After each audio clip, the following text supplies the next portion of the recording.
विषय है समास।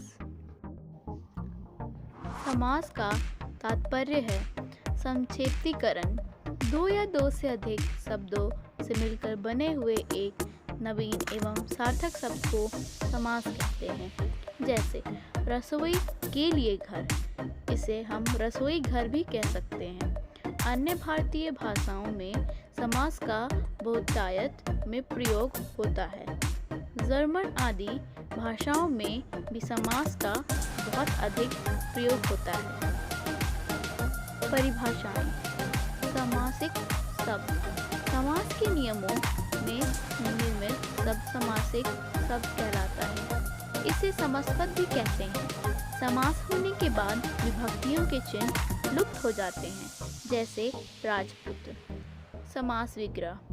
समासिक शब्दों के बीच के संबंध को स्पष्ट करना समास विग्रह कहलाता है। जैसे राजपुत्र, राजा का पुत्र। समास के भेद। समास के 6 भेद होते हैं। अव्ययीभाव समास, तत्पुरुष समास, द्विगु समास, द्वंद्व समास, बहुब्रीहि समास, कर्मधारय समास। अव्ययीभाव समास।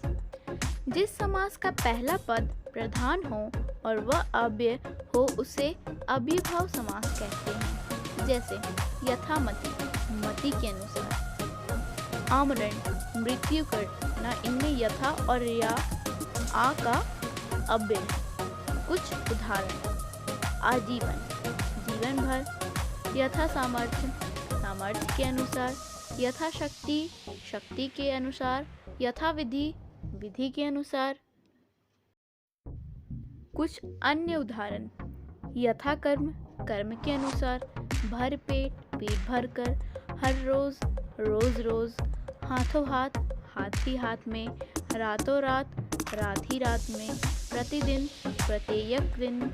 वेशक, शक के बिना। निडर, डर के बिना। निसंदेह, संदेह के बिना। प्रतिवर्ष, हर वर्ष। अव्ययीभाव समास की पहचान। इसमें समस्त पद अव्यय बन जाता है, अर्थात समास लगाने के बाद उसका रूप कभी नहीं बदलता है। इसके साथ विभक्ति चिन्ह भी नहीं लगता, जैसे ऊपर के समस्त शब्द। तत्पुरुष समास। तत्पुरुष समास जिस समास का उत्तर पद प्रधान हो और पूर्व पद गौण हो उसे तत्पुरुष समास कहते हैं।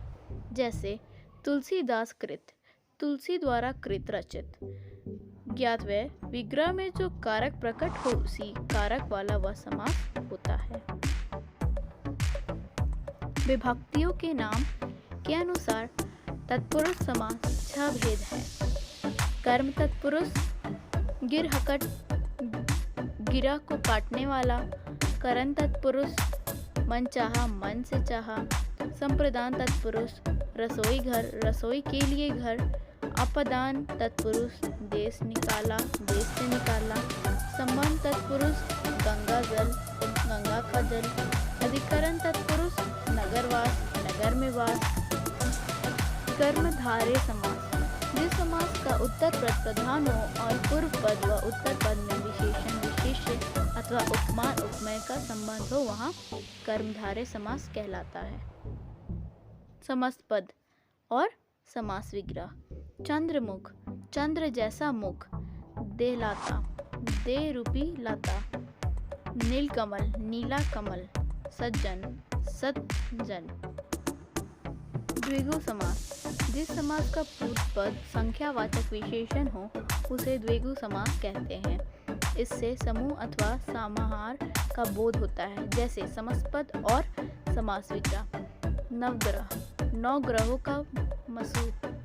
त्रिलोक, तीनों लोकों का समाहार। नवरात्र, 9 रात्रियों का समूह। अठन्नी, 8 आनों का समूह। दोपहर, 2 पहरों का समाहार। समौसा, 4 मासों का समूह। शताब्दी, 100 अब्दों वर्षों का समूह। द्वंद्व समास। जिस समास के दोनों पद प्रधान होते हैं तथा विग्रह करने पर और अथवा यह का एवं लगता है वह द्वंद्व समास कहलाता है। जैसे समस्त पद और समास विग्रह।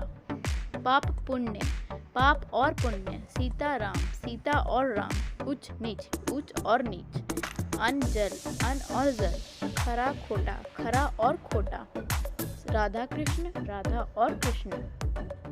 बहुब्रीहि समास, जिस समास के दोनों पद अप्रधान हो और समस्त पद के अर्थ के अंतरिक्त कोई सांकेतिक अर्थ प्रधान हो उसे बहुव्रीहि समास कहते हैं। जैसे समस्त पद और समास विग्रह। दशानन, दस है आनंद जिसके अर्थात रावण। नीलकंठ, नीला है कंठ जिसका अर्थात शिव। सुलोचना, सुंदर है लोचन जिसके अर्थात मेघनाद की पत्नी। पीतांबर, पीले हैं अंबर वस्त्र जिसके अर्थात श्री कृष्ण। लंबोदर, लंबा है उदर जिसका अर्थात गणेश जी। दुरात्मा, बुरी आत्मा वाला। श्वेतांबर, श्वेत है जिसका अंबर अर्थात सरस्वती जी। धन्यवाद।